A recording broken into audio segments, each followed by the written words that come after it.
Welcome to the Hoffman Show on Talk Radio 570 KVI, your home for the politically homeless, streaming live at KVI.com and on the KVI app. If you want to be part of the most dangerous show on the airwaves, call or text the Warrior Injury Law Studio line at 206-421-5757. That's 206-421-5757. Coming up today, 3 chances to win fantabulous prizes. Once during our Keep the Cash or Take the Trip, another time during our Real Deal giveaway, and again during our Good News giveaway.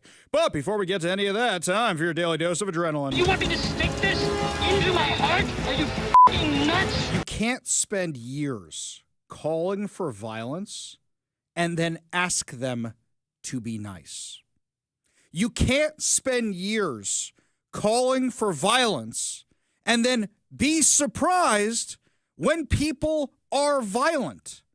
And make no mistake about it, the Democrat Party is the party of violence. When somebody gets shot at one of your rallies in Salt Lake City, you are the party of violence. When your foot soldiers use your riots, your mostly peaceful protests, as cover for their riots, you are the party of violence. Do people show up to a MAGA event expecting there to be a riot? Have you seen those Trump events where he has these massive rallies? Tens of thousands of people. Nobody's violent. Nobody expects there to be any violence at all. What does the left always go to? January 6th, January 6th, January 6th. You know what I hate most about January 6th, aside from the visual imagery? I hate the fact that they gave an opportunity to the left to now say, no matter what happens, you had 3 consecutive months of rioting in the summer of 2020. We've had, 2 weeks now of consecutive rioting here. We had Ferguson. We had the Summer of Love, where billions of dollars in damage in 2020 across the U.S., but January 6th. January 6th, January 6th. January 6th was so bad that Republican lawmakers not only condemned it, but couldn't bring the real objections they had about the shenanigans in the election because of what had just happened. And yet, the media pretended like this weekend was mostly peaceful. But before that, do you remember how we got here? When on Friday, you have to have Bob Ferguson and Bruce Harrell and Pramila Jayapal, everybody out there calling for everybody to be peaceful, you know there's going to be violence. Why do they know there's going to be violence? Because their party's been calling for it for years.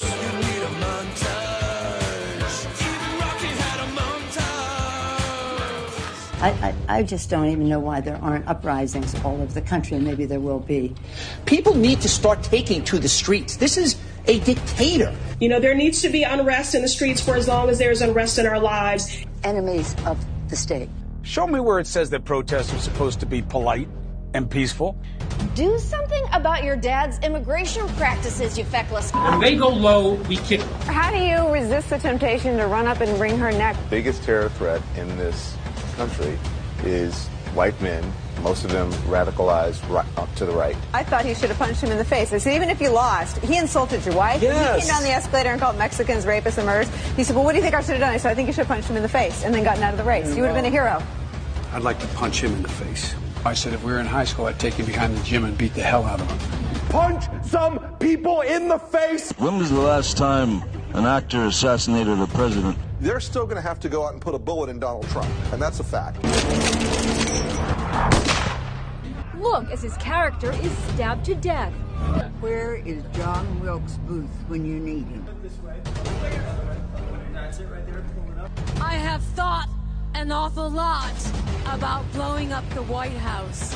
A Missouri state senator is under investigation by the Secret Service after saying she hopes President Trump is assassinated. I will go and take Trump out tonight. And if you see anybody from that cabinet in a restaurant, in a department store, at a gasoline station, you get out and you create a crowd. And you push back on them. And you tell them they're not welcome anymore, anywhere. And sadly, the domestic enemies to our voting system and our honoring our Constitution are right at 1600 Pennsylvania Avenue. They're not going to stop before Election Day in November, and they're not going to stop after Election Day. And that should be, everyone should take note of that on both levels, that this isn't, they're not going to let up, and they should not. If you think we're rallying now, you ain't seen nothing yet. And you're surprised there's violence on the left? After hearing all of that, you probably know those voices so well, you know exactly who each one of them belong to. Nancy Pelosi, Maxine Waters. Do we need to name all of them? Kamala Harris. You know those names so well. You know those voices so well. The left is the party of violence. Now, if you were listening to only the mainstream media this weekend, you may have thought that it was mostly peaceful here in our area, or was entirely peaceful in our area. Nothing could be further from the truth. And what was this big No Kings rally about? It was based on a lie. So what happens? Donald Trump decides that he's going to have a big military parade to celebrate the Army's 250th birthday. Dinesh D'Souza posted some pictures of when Eisenhower got sworn in as president for his inauguration parade. You know what's coming down the streets of Washington, D.C.? Tanks, because he was a general. Lots and lots of tanks, full military on display. But they would have you believe that this is the first time we've ever done something like this. Yeah, never mind the fact that we have Seafair here all the time, or Fleet Week in New York, or any of the other big parades, like the Auburn Veterans Day Parade. Oh, my God, the mayor, Nancy Backus, wants to be a king, wants to be a tyrant, because we have the Auburn Veterans Day Parade. This is the insanity they tell you. They also don't tell you that the permit for this was pulled in 2024. The U.S. government applied for a permit for a parade to honor the military in 2024. Who was the president in 2024? The auto pen. Who was the president in 2024? Joe Biden. This entire thing was based on a lie. And all I saw this weekend was lies and bad headlines. Our friend Jeremy Harris from Como News was doing a phenomenal job covering the riots for the mainstream media that were happening Saturday night. So let's recap what happened on Saturday. Saturday here in Seattle, you have about 50,000 people show up to this No Kings rally in Cal Anderson Park, site of the former autonomous zone. Now, was it mostly peaceful? Yeah. But I love these lies from the Seattle Police Department. Oh, there wasn't a single case of vandalism. Really? What were those guys doing who were climbing Key Arena or Climate Pledge Arena, whatever they call it these days? How come there's vandalism all along the sidewalks? How come the Seattle Police Department is lying? Because whoever's in charge of them is telling them to lie. Meanwhile, you have these lemmings who are chanting whatever Pramila Jayapal says in Cal Anderson Park. To resist together. To defeat the pretender king. To win for justice. To win for democracy. Oh, I can't. I can't with these lemmings listening to her and just repeating whatever she says. I bet you none of those 50,000 people who are at Cal Anderson Park had anything bad to say about Jay Inslee, who had emergency powers for 975 days, was a tyrant for 975 days. In fact, I'll do you one better. You know what they probably did? They were probably the ones reporting you. They were probably the ones reporting you and your business, you for not wearing a mask, you for not keeping COVID restrictions. They were the one who were so strict on the COVID restrictions. They have no problem with a monarchy when it's a Democrat in power, and we don't even have one right now. But that's what they want to keep pushing. That's the lie they want to keep pushing. So after the people disperse, who are waving their Palestinian flags and wearing their Hamas keffiyehs or their anti-ICE signs or whatever it is they're happen to be mad about on Saturday, the Antifa types walk over to the federal building downtown and start rioting. Now, there are people downtown on a Saturday night. I don't know who wants to go to downtown Seattle, but their cars are getting attacked by these lunatics. People are throwing items on fire under their cars. One lady got so freaked out, she abandoned her car downtown. If not for Jeremy Harris, Cam Higbee, Katie Daviscourt, Jonathan Cho, Brandy Cruz, we wouldn't know about any of this. Wouldn't know. Because even though Jeremy Harris is reporting this for Como News, and he's tweeting what's going on, and he's showing what's going on, and he's pulling up the traffic cameras, what's Como's headline? You ready for this? This is one of the worst headlines of all this. But I should say, at least they covered it, because most of the other media outlets didn't even cover it. Demonstrators set Lime scooter on fire in downtown Seattle. That's an understatement. So they're bashing in the windows of the federal building. They're vandalizing the federal building. They're throwing fiery things underneath cars. They're jumping on cars. They're attacking cars. They're waving fire in the streets. They attacked our friend Cam Higbee, assaulted him, that he now has a concussion. But demonstrators set Lime scooter on fire? Look, we know those things are death traps from personal experience. Mike will be the first one. Yeah, burn all those suckers. They're terrible. They're horrible. Get them all out of the city. Right, Mike? Yeah, scarred me for life. Exactly. Literally. Scooter did that. Yes. No, actually, it was my own shenanigans. But no, like, the part of the reason why I sent you that article, Ari, is like, it's like Lime scooter singular. Yes. How many of those scooters and bikes were chained together to barricade the federal building last week? What are we talking about? One scooter. Right. Shut up. But the thing that bothers me is who's writing the headlines for Como? Because Jeremy's writing what's actually happening. And somebody decides, but hey, you know what? Most of the other media outlets didn't even cover it. So that's Seattle. And Cam Higbee is going to be joining us at 4:30 to talk about the fact that he got a concussion and that these Antifa lunatics jumped him and SPD stood by. By the way, according to Cam and the other journalists who were down there, SPD was told not to interfere unless they started looting. Now, we haven't confirmed that with SPD, but SPD didn't do anything. And when they finally did do something, they ended up retreating. I feel so bad for the men and women of the Seattle Police Department because they're being run by woke morons who won't let them do their jobs. And it seems like the Democrats in charge have a line. We'll let you vandalize, let you assault cops, let you assault journalists. How bad does the looting have to get? Because in 2020, they were looting all of downtown. They didn't do anything about it. They didn't call the National Guard for 3 days. Now there's Tukwila. So what happens at Tukwila? There's a Department of Homeland Security office there. And in this office, you had people who were taking their citizenship oaths. But what happens? Antifa and the Looney Tunes decide to show up thinking they're stopping ICE, end up attacking police, end up attacking federal agents, and end up attacking journalists. How does the Seattle Times cover this?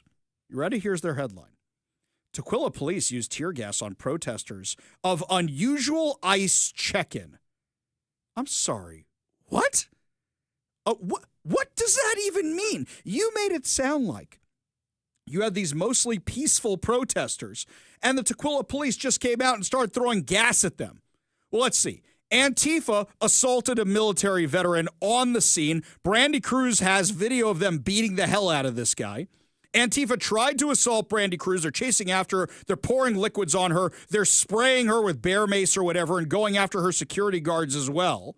They're attacking these police officers. They're attacking these federal agents. They're barricading the building. But Tukwila police used tear gas on protesters of unusual ICE check-in? What does that even mean? Here's how your headline should have read. Tukwila police used tear gas on Antifa militants that attacked federal agents, police, and journalists. That's how it should have read. You guys can't even report the news the way it happened, what you saw with your own two eyes. There's no difference between the Seattle Times and people like Hannah Krieg. Who's Hannah Krieg? Hannah Krieg got fired from The Stranger, along with Ashley Nerbovig. You remember those two winners? They were the only reporters The Stranger had for a while. These two get fired from The Stranger, have created their own blog now. And what do? They go around, anytime the police come out, they cover what the police are doing, but they don't cover what led to that. So if there's a riot, no, the police came out and gassed a whole bunch of peaceful protesters or something. There is no difference between the stranger and the Seattle Times. There's no difference between the Seattle Times and these far left blogs. They're all garbage. If not for Cam, if not for Brandy, if not for Jonathan, if not for Katie, we wouldn't know any of this happened because the mainstream media didn't want to cover it. These guys are launching mortars at the federal building.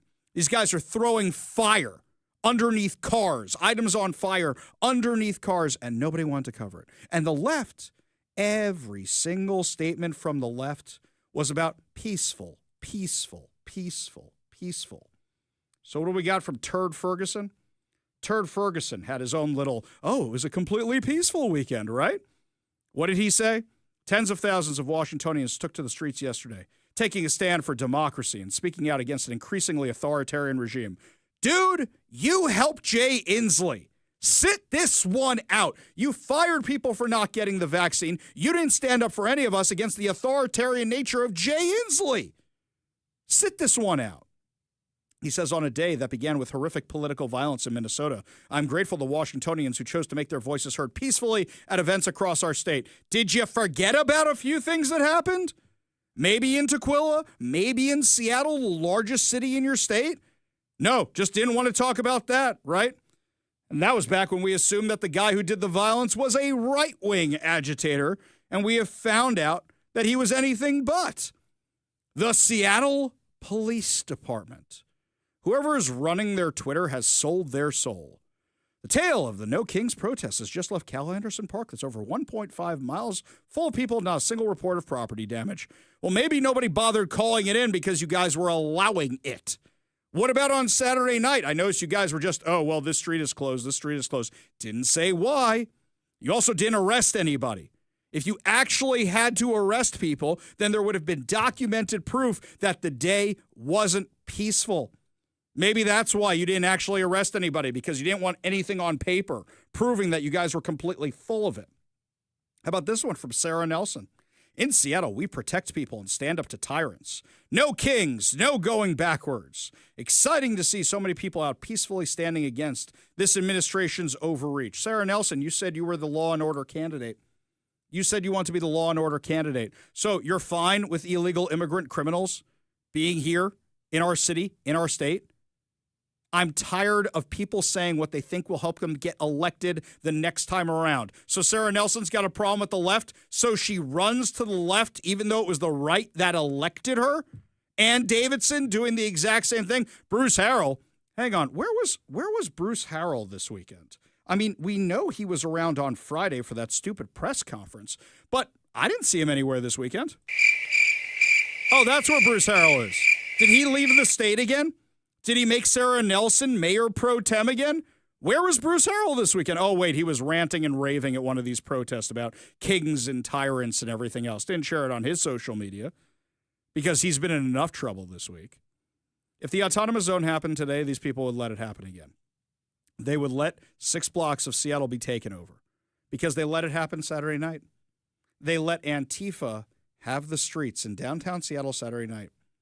I saw a guy in a blue Corvette, looks like a brand new blue Corvette, was one of the people being accosted by the Antifa rioters. Probably just went out for drinks or a date or whatever the occasion is. You think that dude's ever coming back to downtown Seattle? The woman who abandoned her car to the mob out of fear, you think she's ever coming back to downtown Seattle? Any of those people?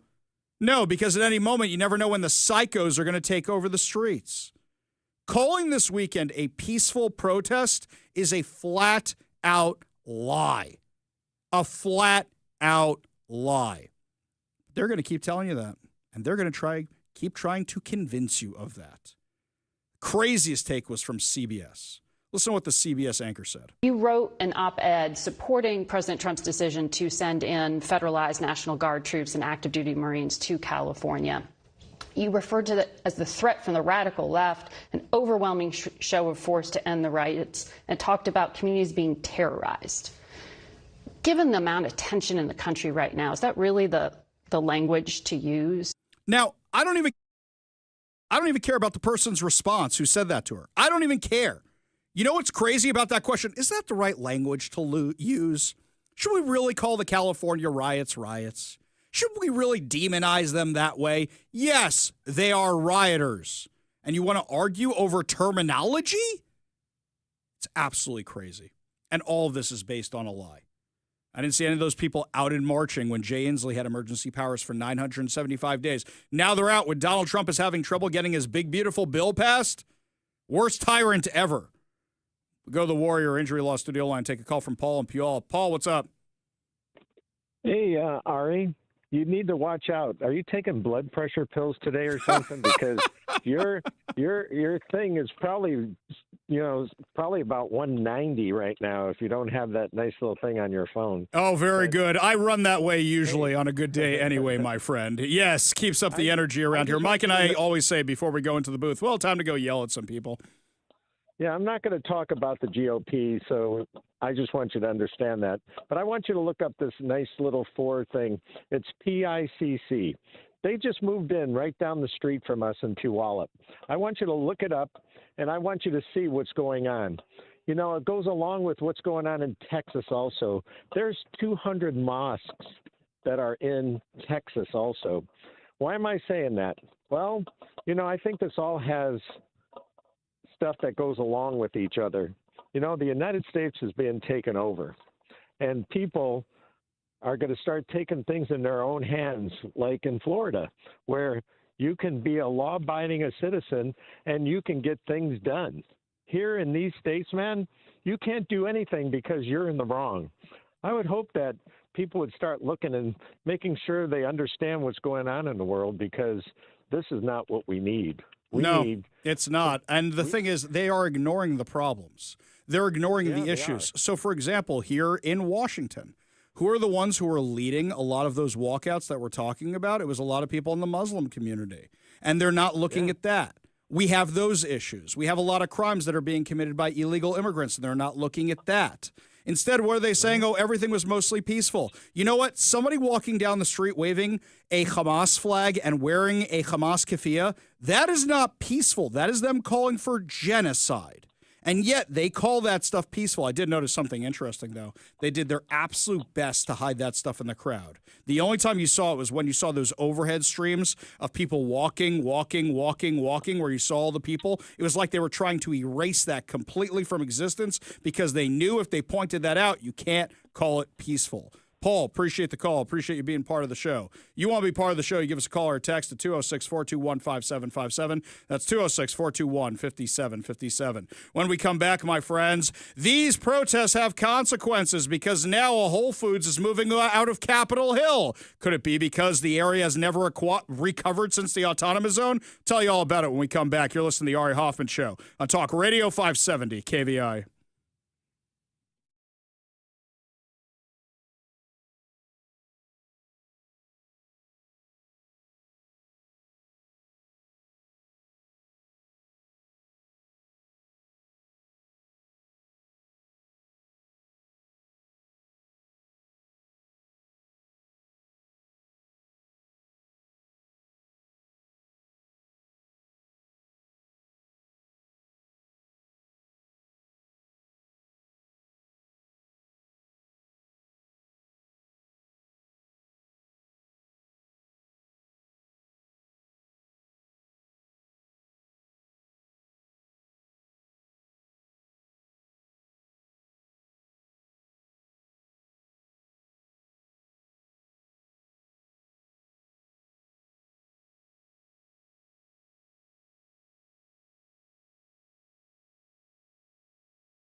Well, my friends, these riots have consequences. What do I mean by that? Capitol Hill has never recovered since the autonomous zone. It just hasn't. The crime rates have remained high. The protests have remained. And now another business is closing. On June 20th, Whole Foods Market in Capitol Hill, located at Madison and Broadway, is shutting its doors permanently. Now, I remember something about this business in particular. There's an image that's burned in my mind from 2020. Mike, do you remember this one? They had the big BLM, Black Lives Matter sign in the window, and yet all their windows got bashed in. Because no matter how much you virtue signal, this has nothing to do with BLM. Just like it has nothing to do with Free Palestine. Just like this has nothing to do with ICE or Kings or anything else. It's that the left likes to riot. That's it. It's that simple. The left likes to break things, and the leftist politicians look the other way because they don't want to admit it's happening. The lamestream media looks the other way because they don't want to admit that it's happening. So, what do they say the reason is? The store's performance and growth potential were cited as reasons to close the Broadway Whole Foods grocery store. You think that's maybe because people aren't working in the area anymore, because people are moving out of the area? You think maybe that has something to do with it? Less foot traffic? The Seattle Times went to do a hit piece today on Martin Seelig. Martin Seelig, big real estate developer, owns a lot of downtown. But unfortunately, the office market hasn't recovered since the COVID shutdowns. Especially when you let all the crime and homelessness and everything else take over downtown. Why would anybody want to be there? You know, I was having a medical issue this weekend, and I had to go out to the emergency room. Don't worry, I'm fine. But I went out to Issaquah. Do I want to sit in the ER in Seattle for hours next to some homeless guy, next to some drug addict? Of course not.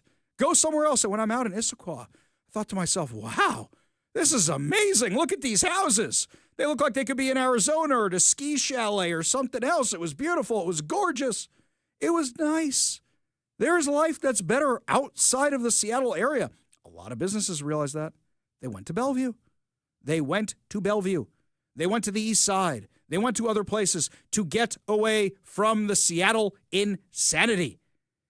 And in response to these shutdowns, why would you want to be in one of the places that was one of the most tyrannical places during COVID? They could always shut you down again. Why would you want to stay here? Plus, people aren't working from offices anymore. They're working from home. They're working remotely.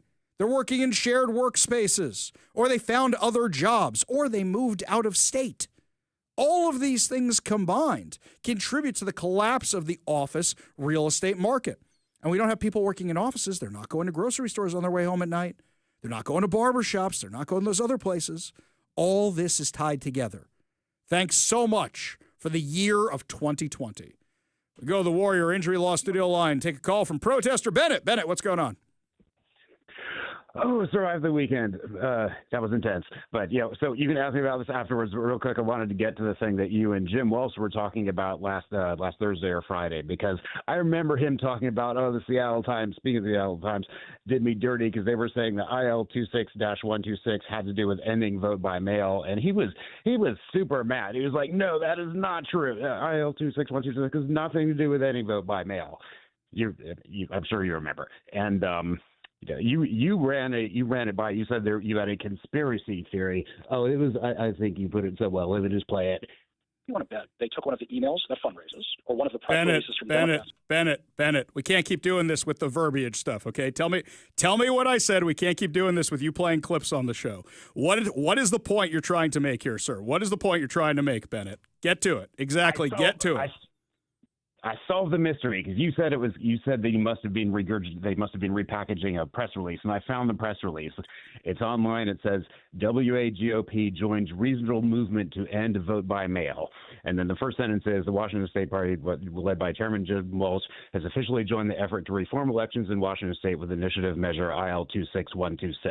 So I believe that was the source of the misinformation. But that press release that I just read was put out by the Washington State GOP. So you were close. It was a press release, but it wasn't a Democrat press release. It was a press release from the Republican Can you do me a favor, Party. Bennett? You've got my info. Could you send that over to me so I could see it? Okay. Ari at KVI.com. Yep. Real simple. Just send it on over to me. Okay, buddy? Okay. Any questions about the protest? I'm fine. Not really. I mean, because what I said was, I think, a very apt description of what happened with the protest. I think I saw what I saw. I think you saw what you saw. We saw the thousands of people. We saw the vandalism there was. We saw the riots that there were afterwards. You want to say the majority of them were mostly peaceful? Sure. But you know what? Jeffrey Dahmer wasn't eating people most of the time. So do we consider him mostly peaceful too? I mean, I think the demonstrations were mostly peaceful. We shouldn't have to say mostly peaceful. We shouldn't have to say mostly peaceful. Have you ever heard of Trump? Here, we'll turn it on its head for a second. January 6th for a minute. There were 400,000 people out at the Ellipse. How many of them stormed the Capitol? Okay, that was a mostly non-capital storming protest. I think the real damage of something like January 6th is that it was normalizing the belief in something that was obviously false and easily disprovable. Now, No, but you're missing the point. The left doesn't call it that. The left calls it a deadly insurrection. Oh, it was a coup. It was an attempt to take down the government. That's what the left calls it. And meanwhile, when a whole bunch of people say you are now leaving the United States of America and entering the free zone of Capitol Hill, that's exactly what that was. Bennett, appreciate the call. Appreciate you being part of the show. You want to be part of the show, you give us a call or a text at 206-421-5757. That's 206-421-5757. When we come back, my friends, lots more to discuss. This shooter in Minnesota is now in custody, but their ties to politics is confusing, to say the least. We'll break it all down for you when we come back. You're listening to the Ari Hoffman Show on Talk Radio 570 KVI.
Before we dive into the swamp, just a reminder, my friends, that today starts our Take the Trip or Keep the Cash contest. That's right. Coming up at 4 o'clock today, you get to choose between a trip to Venice, Italy, or winning $3,000. We'll give you all the details at 4 o'clock, but make sure you're listening at 4 o'clock for your chance to win. Minnesota assassination suspect Vance Bolter has been accused of targeting two other lawmakers' homes aside from his stops to allegedly murder Minnesota State Representative Melissa Hoffman, as well as State Senator John Hoffman and their spouses. Now, something has been fascinating if you've been watching all these press conferences. No, not the sign language person. That has been its own kind of fun to watch, especially the one last night. If you haven't seen it, I put up a short clip over on my social media channels, Ari Hoffman Official on Facebook and Instagram, the Hofffather over on Twitter. Oh, excuse me. Yeah, I got that right. Okay, so this is what happens when you're on antibiotics and stuff. I don't know what's going on in my head today. So all that's over there. You can see this person who's doing all the sign language stuff. There should be an award for Best Signing Person of the Year because it's always fun to watch. Anyway, so what happens here is that everybody in the media is trying to be, well, were they a Republican or, well, were they a Democrat? And they're trying to couch it by asking other questions because this person is filled with contrary reasoning or contrary proof of which side they were on. And I keep saying, you're trying to apply logic to somebody who went to shoot and kill lawmakers. Logic does not apply. Somebody who snaps like that and bails on their 5 kids to go assassinate people, and then the wife snapped too. This is a whole crazy thing. We're going to unravel more and more and more of this. I want to see the manifesto. Was it a real manifesto? Was it some kind of hit list? We're being told it was more of a hit list, but we know that they hid that school shooter's manifesto for what, over a year, 2 years at this point? And then we found out later, oh yeah, it turns out it had to do with the trans ideology. I'm not saying that's the case here. But why not be transparent about this kind of stuff? This whole thing is sick and twisted, and apparently he had a list of 45 elected officials in the notebook at his car. And apparently 2 other lawmakers' lives were spared the night of the shooting. Police said that the suspect first drove to the Hoffman's home located in Champlin, Minnesota, in a black SUV, which had emergency lights turned on. The guy was pretending to be a cop. He is facing charges of murder in the shooting of Hoffman and her husband, as well as attempted murder in the shooting of Hoffman and his wife. When he arrived at the Hoffman's home, Bolter was wearing a hyper-realistic silicone mask, according to the U.S. attorney for the area. He conducted surveillance of their homes, took notes about the location of their homes. He also prepared in other ways. He concealed himself as a police officer, outfitting his black SUV with police lights and a police license plate, wearing a black tactical vest and body armor, carrying a police flashlight and a handgun. And of course, he wore the hyper-realistic silicone mask. When Bolter allegedly knocked at the front door of the home, he yelled, "This is the police, open the door." The suspect then shined the light in the faces of both Hoffman and his wife and said there was a shooting report and asked if they had weapons. The couple yelled, "You're not a cop." And then he announced this as a robbery before going into the home and shooting the couple. He then allegedly drove to another state representative's house at 2:24 a.m. The representative and her family were on vacation at the time, so he drove to another state senator's home in New Hope. He parked on the street. Another officer arrived to check the state senator because of a 911 call placed after the Hoffman shooting. The police officer pulled up next to Bolter's vehicle and attempted to speak to him, thinking that it was another officer who had been dispatched to the area. However, Bolter stared straight ahead. The officer drove over the lawmaker's home in New Hope and waited for more law enforcement. Bolter left the scene at the time. Officers had also been dispatched to the Hoffman's home because of the shooting at the Hoffman's household. And when they got to the scene, they saw Bolter's black SUV parked in the driveway with emergency lights flashing. And they saw him standing in front of the house several feet from the door. When Bolter saw the officers get out of the car, he drew his weapon and began firing, rushed into the house through the front door, firing into it. He repeatedly fired into the house, and when he entered, he murdered Representative Hoffman and her husband, Mark. Police fired at Bolter as he entered the house. He was able to escape out the back. They said that he had planned the attack carefully, researched the family, his victims, used the internet and other tools to find their addresses, names, and names of family members. The DA said, "There's no exaggeration to say this is the stuff of nightmares," which it 100% is. Now, everybody's trying to make it, oh, he was on the left. Oh, he was on the right. Sane people do not go around assassinating people they disagree with. Just like sane people don't go around attacking people they disagree with. There's a problem with the violence in this country, and everybody likes to excuse it because of whoever's side they're on. At the end of the day, we have dead people here. You think they care whose side this person was on? No, they're dead. And right now, everybody's trying to make it about, was this person on the right? Was this person on the left? A sane person who has a political disagreement with you. Look, Mike, every single day, Mike knows this, every single day in our office, we have political disagreements with people. We argue every single day. Does that mean we're going to pull out a gun and shoot a person? Of course not. There is something else going on here that needs to be addressed. Where now this political violence, this terrorism, has seeped into everything, where people just see it as tolerable. People see it as, oh, this is a legit option. People are cracking. We have a real mental health issue that is not being discussed in this country right now because we're too busy saying, oh, be whoever you want to be. Oh, well, they're on the other side. And what are we getting? Political violence instead. This is the stuff nightmares are made of. Speaking of nightmares, when we come back, the pride insanity in Washington State has reached a new low. I thought the Anne Frank thing was low. No, my friends, this might actually be worse. We'll have all details for you when we come back. You're listening to the Ari Hoffman Show on Talk Radio 570 KVI.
Pride Month in Washington has reached a new insane level. The Office of Financial Management here in Washington released this newsletter for spring of 2025. Now, what you have on the cover of this newsletter is a white horse with a woman. I think it's a woman. I'm gonna say it's a woman, but I'm not sure it's a woman. Let's just go with a woman who's wearing all this floral pride stuff. And it says Washington State Employees LGBTQ plus Business Resource Group. This newsletter is called the RAIN Newsletter for the Rainbow Alliance and Inclusion Network, which claims it is committed to diversity and inclusion efforts. Okay, so what's inside their little newsletter? Arab American History Month recommendations. Now, they talk about a wonderful presentation and engaging dialogue they had with guest speaker Tariq Raouf, who is an LGBTQIA writer, journalist, and activist who recently reclaimed his Palestinian heritage later in life. Hang on a second. So, reclaimed it.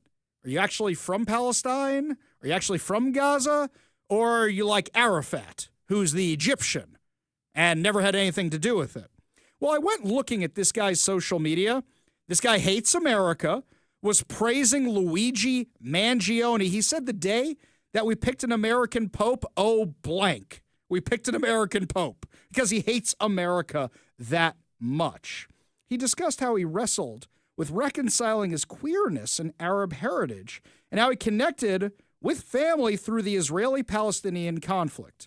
Okay, dude, if you are a member of the LGBTQIA community in Gaza, I wish you much luck. There isn't one, because anybody they think is, they throw off the nearest roof if there are any roofs left in Gaza. So I'm reading this newsletter already knowing what direction this is going to go in. So what's the next slide in this thing? Suggested reading. LGBTQIA topics, Queer Liberation Library, Arab American Heritage Month. Those two things don't go together. Have you read the Quran, dude? And then they've got this book by Jassan Elias, The Arab is Queer. And then they've got Queer Jihad, LGBT Muslims on coming out activism and faith. You know what? Maybe that's trying to fix Islam and change it to be more friendly. No. Sorry, because there's a whole section here. The Israeli-Palestinian conflict. Can anybody tell me what this has to do with the Office of Financial Management here in Washington State? Can anybody tell me what this has to do with Pride Month? You know, there's only one country in the Middle East that has a pride parade. It was supposed to be last weekend, but, you know, that whole Iran thing kind of screwed stuff up. So they've got a documentary film which chronicles the journey of two American Jews who are raised to defend Israel but change their views and become pro-Palestine activists. Noam Chomsky, Fateful Triangle, the United States, Israel, and the Palestinians. Ah, yes, another anti-Israel book. El Kurd Muhammad, Perfect Victims. This work of nonfiction challenges readers to examine their biases about Palestinians. Kanafi Ghassan, Letter from Gaza. This is a work of short fiction, which Tariq read aloud at the end of his presentation. The 1936 to 1939 revolt in Palestine. You know, it's funny you mentioned that. What wasn't a state yet? Israel was a state in 1948. So you're admitting that in 1936 and 1939, the Arabs were revolting against, wait for it, the Jews. Just making sure I got all this. It doesn't sound like this is so inclusive. So I did reach out to the Office of Financial Management. And I said, what does this have to do with your office? And what does this have to do with Pride Month? And is this the most ignorant thing you've ever published, and whose dumb idea was it? I reached out to them at 9 o'clock this morning when a listener sent us this whole thing, and we still haven't heard back from them. Do we expect them to get back to us? No, of course not. Because when confronted with the facts, they can't handle the truth. When we come back, my friends, your chance to take the trip or keep the cash, your chance at a trip to Venice, Italy, or $3,000. And you're going to need that money, my friends, because you won't believe how much costs are going up here in Washington. We'll have the latest for you when we come back. You're listening to The Ari Hoffman Show on Talk Radio 570 KVI.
Welcome to the Ari Hoffman Show on Talk Radio 570 KVI, your home for the politically homeless, streaming live at KVI.com and on the KVI app. If you want to be part of the most dangerous show on the airwaves, call or text the Warrior Injury Law Studio line at 206-421-5757. That's 206-421-5757. Coming up this hour, Iran is defeated in only 4 days, plus how Washington is becoming more unaffordable. But the good news is, even though Washington's becoming more unaffordable right now, we have your chance to take the trip or keep the cash, my friends. I'm asking you to dream big again, and this will be America's new golden age. We're going to have a golden age. This is our new golden age, isn't it? I can proudly proclaim that the golden age of America is upon us. Exactly. And the golden age of America begins right now. Because it's the golden age of America. Yeah, the golden age of America continues, my friends. Exactly, it does. And because it's continuing, we're giving you the chance to go to Venice.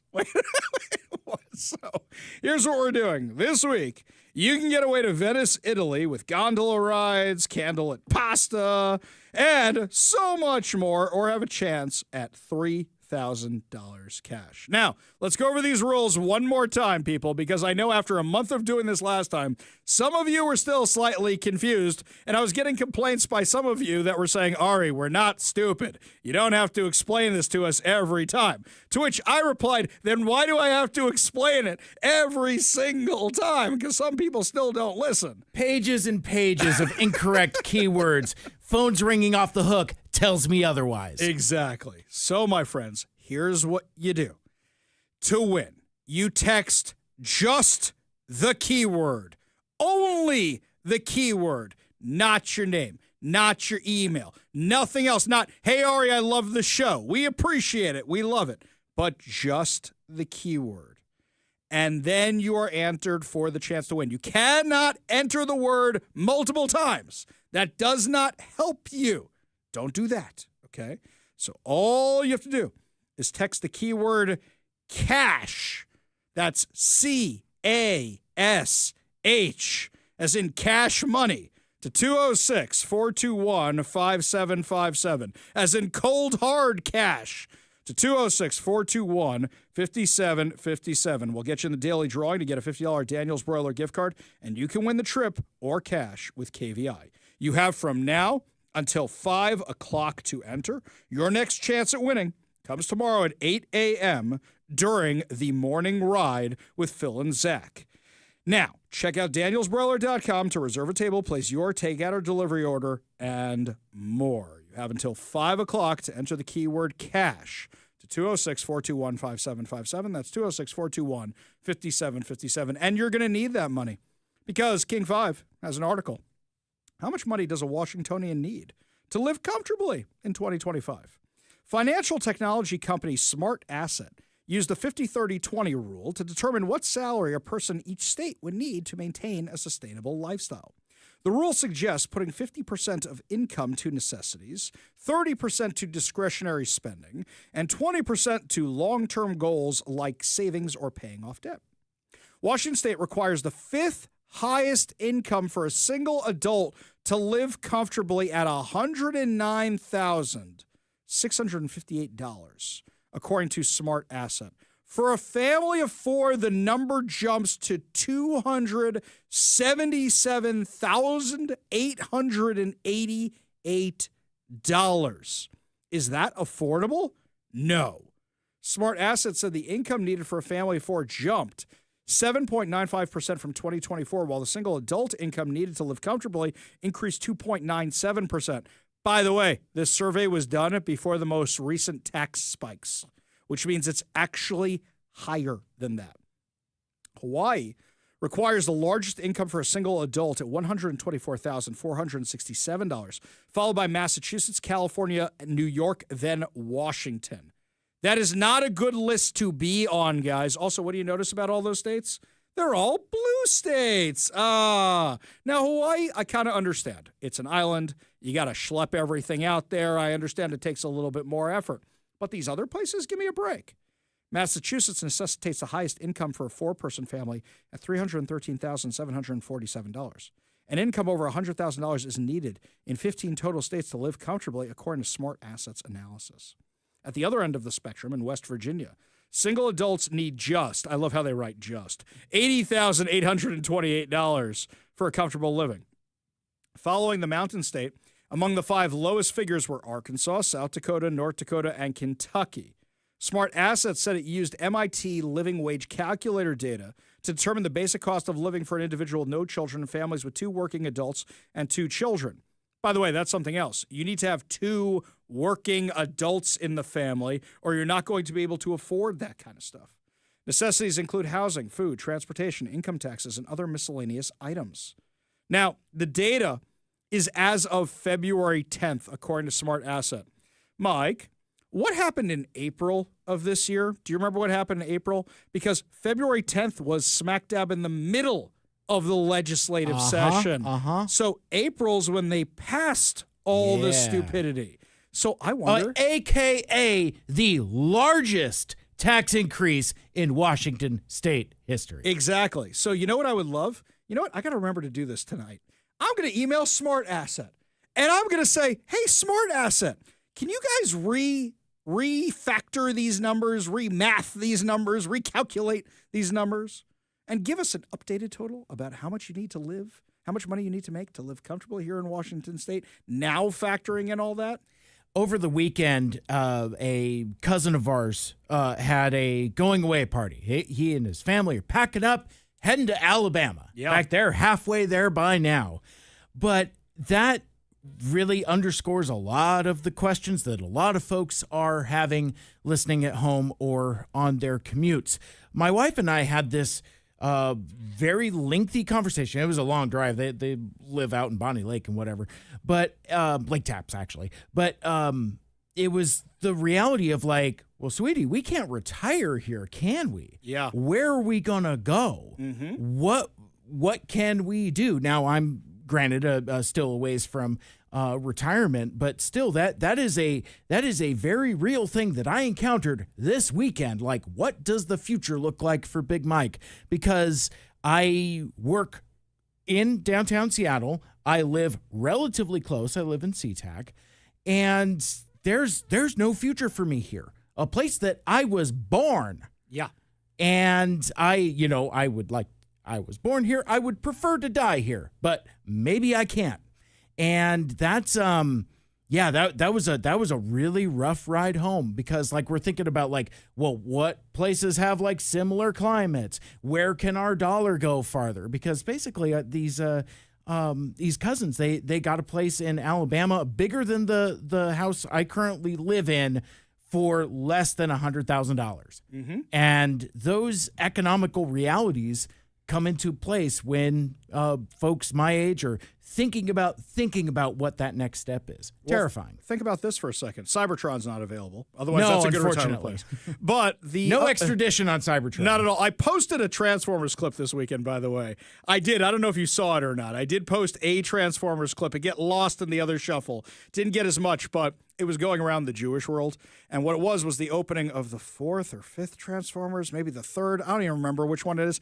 It's the one where they go, well, now we're helping out the humans with their problems. And it's the Transformers taking out Iran. And I said, oh, this is how we're solving all the stuff this weekend. Oh, we got the Autobots helping us out. That's what it is. No, but in all seriousness, when I moved here just over 20 years ago, it was affordable. We were lucky enough that my wife's parents helped us out with buying the house and stuff. Some families are blessed with that kind of stuff. Some are not. But we had tons of friends who were moving in, and they were just moving in and moving in and moving in and moving in. And every weekend there were new people in the Jewish community, and the schools were getting bigger, and the synagogues were getting bigger, moving in, moving in, moving in. COVID killed all that. Now, while the prices were going up and up and up and up, it's just during COVID, let's just jack the rates on everything, and then inflation, and then you name it. And the property tax is going up the entire time. And what are you getting in return? Increased crime, less public safety, less services. The roads are a disaster. There is a road near my house that I know that Bruce Harrell has to take I know this road. I know he has to take it. And I go, how has this thing not been fixed? He's been mayor for 3.5 years. It finally got fixed this week. 3.5 years. It was the worst road in Seattle. Don't worry, there's like 6 other roads nearby that are almost as bad, and those haven't been fixed. But what are you getting for the amount of money you're paying here? And here's something else. I got the 3 kids. I'm not going to be able to afford to help move my kids here because it's too expensive for me to live here. So how am I going to help them out the way my wife's parents helped us out? And that's what I want to do. Okay, a lot of people don't know my living situation. We've got the everybody loves Raymond situation, right? We've got my wife's parents who live across the street from where her grandparents used to live before they passed away, who live down the street from where her sister lives, who live down the street from where the brother lives, and we're like 2 blocks over. We really are the everybody loves Raymond situation. I would love to do that with my kids, but it can't be here. There's no way it could be here. Well, let's keep going with this also because, part of the reasons that these cousins made this decision is the political climate. Oh, sure. Let's not forget, and we talk about this extensively on our show here, but it's easy to forget that Washington is one of the few states in the last presidential election cycle that actually became more blue than less. Red wave across the country. No red wave here. No red wave even close to us, to the point where I'm seeing memes on Facebook where they're proposing new Canada borders. That includes Washington, Oregon, and California. Now, if I'm living anywhere else in the country, I'm like, yeah, cool. Keep the West Coast. That's fine. We don't want you anyway. Yeah. But I'm like, I don't want to be part of Canada. Who does want to be part of Canada? I don't want them part of us because then you're picking up all these liberal provinces and Alberta. Great. 1 red state and 9 blue states? No, thank you. Right. You don't want that. Oh, it's going to be the 51st state. 28 million people. Oh, great. Another California? That's all we need, even if we do it in one shot, y'all lunatics. How about no? Let's just hit that one there. No. How about no? Exactly. I like Canada where it is, where we can make fun of them, where they're like the really boring loft apartment over the really awesome party. Keep Canada there. But that's the thing, guys, is that it's unfortunately so hard to live here. And by the way, gas taxes went up 6 cents. Todd Myers did a video on July 1st. I think it's going up another 6 cents, if not more. And as we see the gas prices falling across the country, they're only going up here and up and up and up. And now you got to worry if you're going downtown Seattle for a drink, for sushi, for a play, for something on a Saturday night, the streets are going to be taken over by Antifa. Democrat rule has made Washington unlivable. And I know a lot of you out there are listening to me and Mike talking and go, my God, I had that discussion with my husband. I had that discussion with my wife. What is your line? What's the thing where you say, if this happens, I'm out of here? I know we're going to get flooded with the phone calls of, Ari, we're leaving. Not what I'm looking for today. What I'm looking for today is, what is your line? Give us a call or a text, 206-421-5757. That's 206-421-5757. When we come back, the latest insanity happening in Iran, my friends. That's right. Looks like Israel's going to win this war in under 2 weeks. Man, that's awesome. Look at this. This is incredible. Take down a terrorist regime? Israel just did the world a favor. You're listening to the Ari Hoffman Show on Talk Radio 570 KVI.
Welcome back to the Ari Hoffman Show. Just a reminder, you've got until 5 o'clock to enter that keyword I gave you at 4 for your chance to take the trip or keep the cash. And coming up at 4:45, our Real Deal giveaway, where young Zach joins us from the morning show to review the latest How to Train Your Dragon movie and your chance to win fantabulous prizes, including Adam passes to F1 the movie. It looks awesome. We're actually going to an advanced screening of it tonight. We are very, very excited for this because it's going to be in IMAX. You know the other thing we're very, very excited for? Looks like Israel's going to beat Iran in 2 weeks. I don't want to get overly excited here. And mind you, there are casualties happening in Israel right now because they are firing massive ballistic missiles at Israel.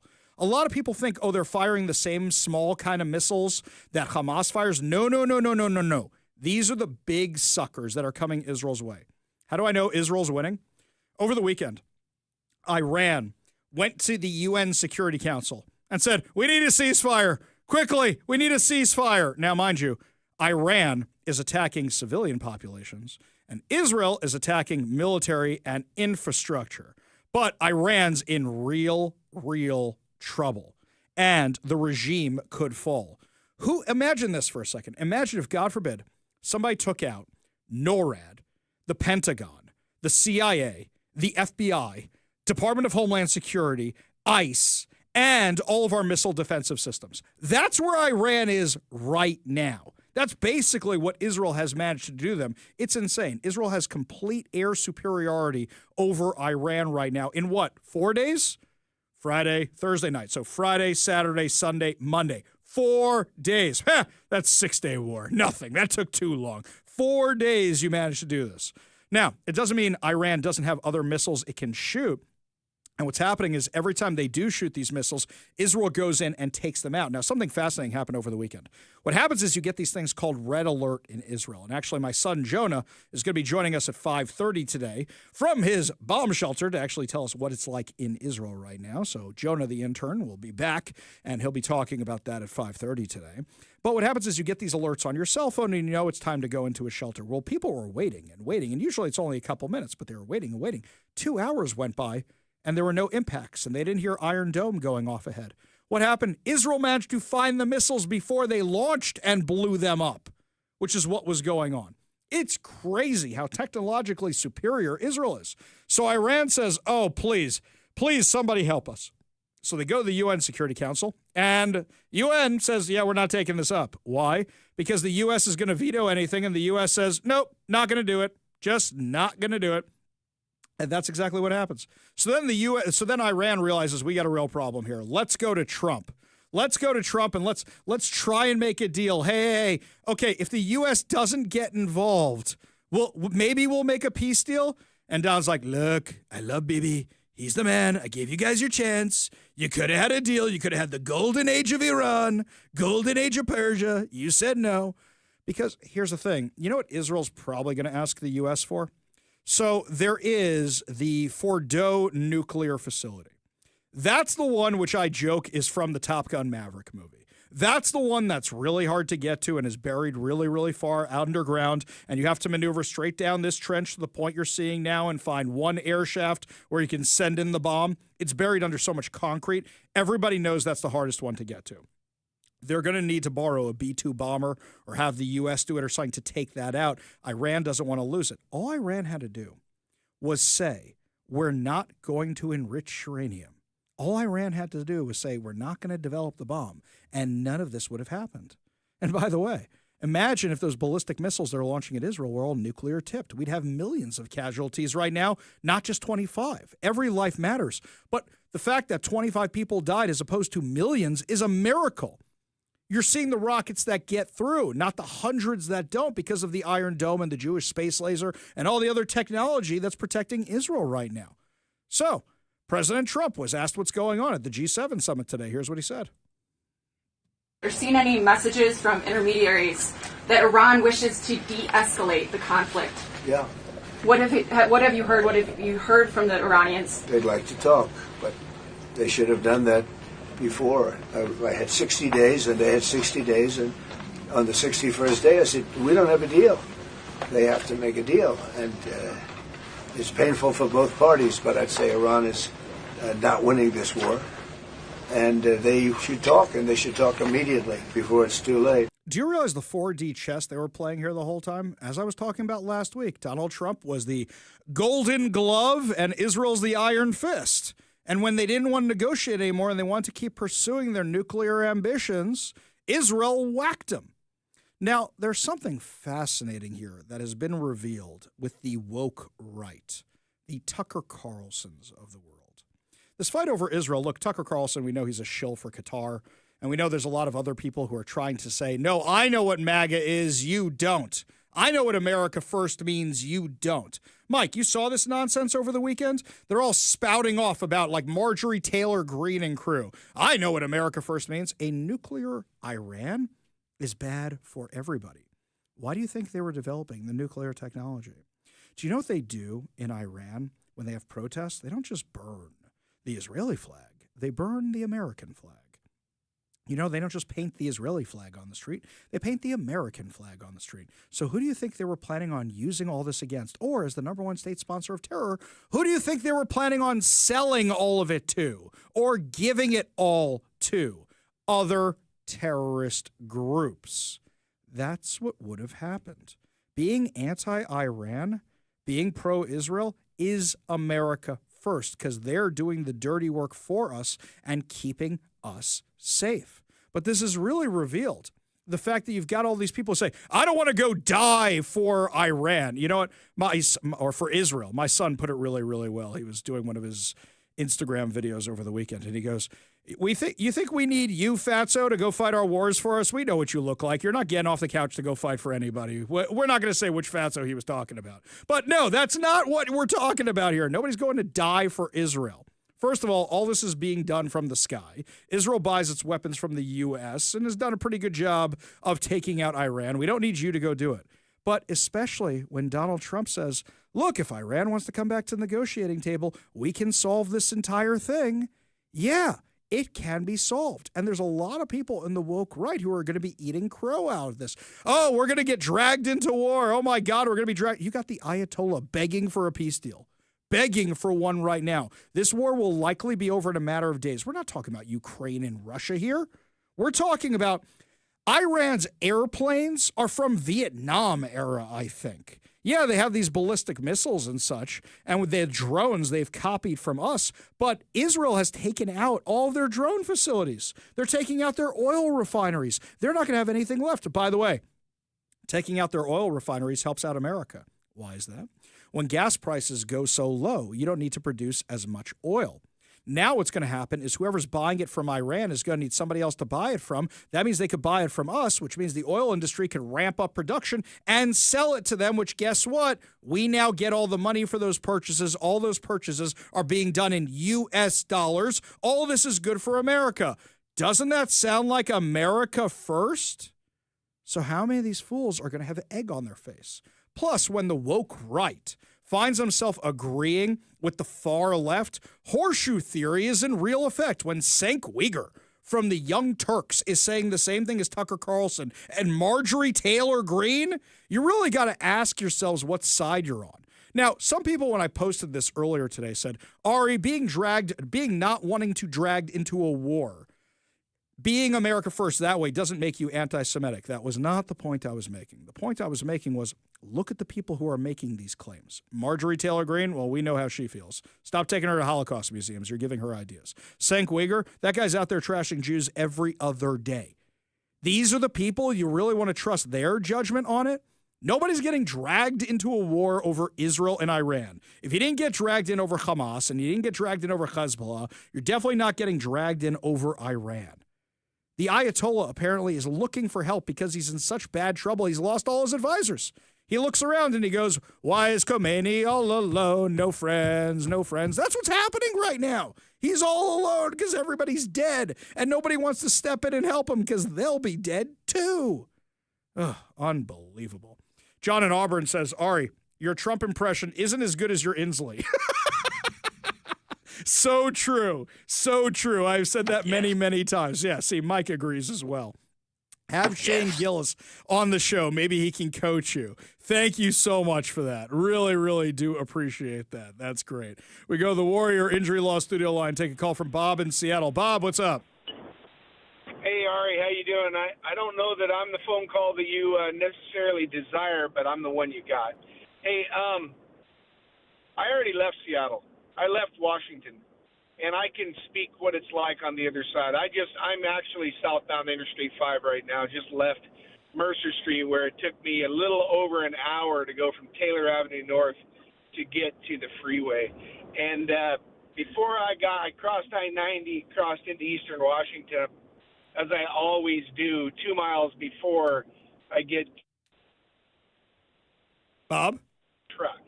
We lost you there, Bob. Bob, we're losing you because you're in Eastern Washington. We're not getting a good cell phone reception out there. Oh, I'm in Seattle. Okay. All right. Yeah.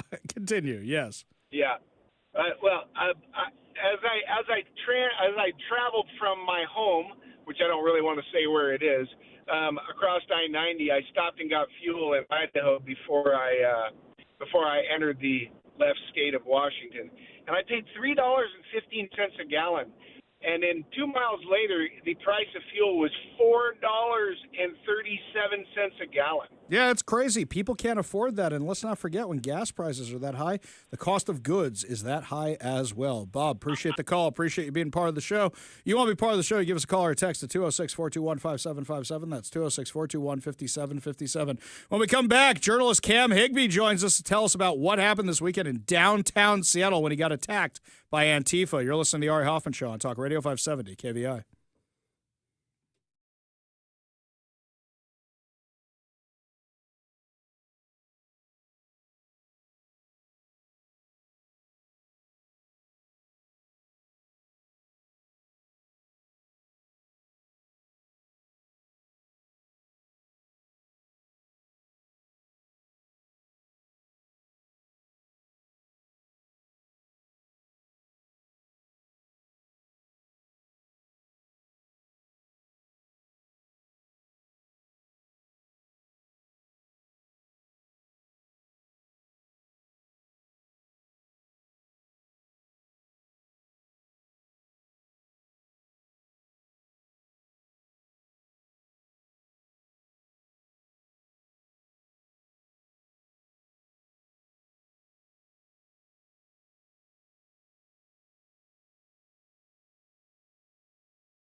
Well, my friends, after a week of mostly peaceful protesting, we've seen the after effects of that, where now a journalist friend of ours has a mild concussion because Antifa decided to beat the hell out of him over the weekend at one of these mostly peaceful protests. Joining us now to discuss is our friend, journalist Cam Higbee. How you feeling, buddy? Been better, but I'm getting through it.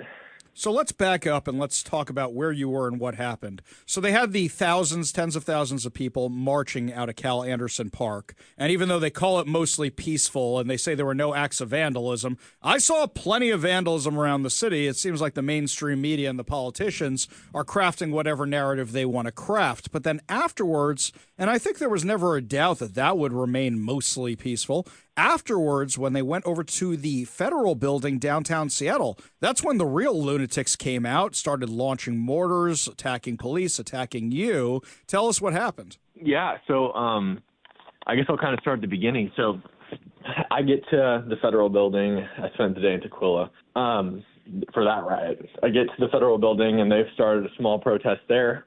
Started out peaceful. Eventually, they decided to take over the streets. So they move into the streets. They start blocking traffic, putting scooters in the road, stuff like that. SPD stages up the hill from the federal building, and they start directing traffic up to SPD to block them. So I hear from 3 different people that SPD will not be intervening that night, that they are going to let the rioters tire themselves out, and that's going to be that. They're not going to intervene at all. They start, of course, vandalizing everything, lighting fires under occupied vehicles that they have stopped in traffic. They're throwing fireworks to oncoming traffic. They're lighting fires at the federal building, et cetera, chanting, kill all cops, trying to break into businesses, stuff like that. So we're back to the federal building, and I'm sitting down at this point. I've been reporting all night. I'm on my phone, and 3 males approach me, and I hear them from across the street yell, "Hey, Cam, it's time to leave." And then they come up, and there's so many hands in the visor of my gas mask. Can't tell who was doing what, but they're trying to unscrew the filter of my gas mask, stuff like that. I'm pretty sure they sprayed something into it. I know they had a can of something. I don't think it was any kind of capsaicin pepper spray or anything like that, but it was something. And so they restrained me. First they pinned me to the wall behind me, and I'm still on the ground at this point because I was sitting down on the ground. And then they hold me down, my stomach facing the ground, start choking me out. One of them punches me in the head twice and then kicks me in the face. And I was able to deploy pepper spray, and then he cried for 15 minutes afterwards. I saw the video of him freaking out after just beating the hell out of you that he got pepper sprayed. And now our friend Katie Daviscourt has actually figured out who this winner is, shall we say. But I'm looking at this, Cam, and what's your reaction when you see people say, well, it was just peaceful protests? And meanwhile, we saw the video of people just out for a night in downtown Seattle. I don't know who's dumb enough to still do that, but people who are just out for a night in downtown Seattle. I saw a guy in a Corvette get attacked by these lunatics. So when you hear them say peaceful protests, what do you think? It makes me really sad, actually, not just for myself after having been brutally attacked, but also for everyone who's on the streets who had fires lit under their cars or were so like one woman was so terrified she abandoned her car in the middle of the road. I was at the federal building, and they vandalized her car. I feel bad for the guy who owns a Jeep that they destroyed because they thought it was my Jeep, and it wasn't my Jeep. I don't drive a Jeep, but they destroyed it, and then this poor guy comes walking back later to retrieve his Jeep only to find that his windshield doesn't exist anymore. I feel bad for Brandy Cruz, who is an unarmed woman, a reporter who got assaulted in Tequila in pepper spray, sprayed directly in her eyes, point blank.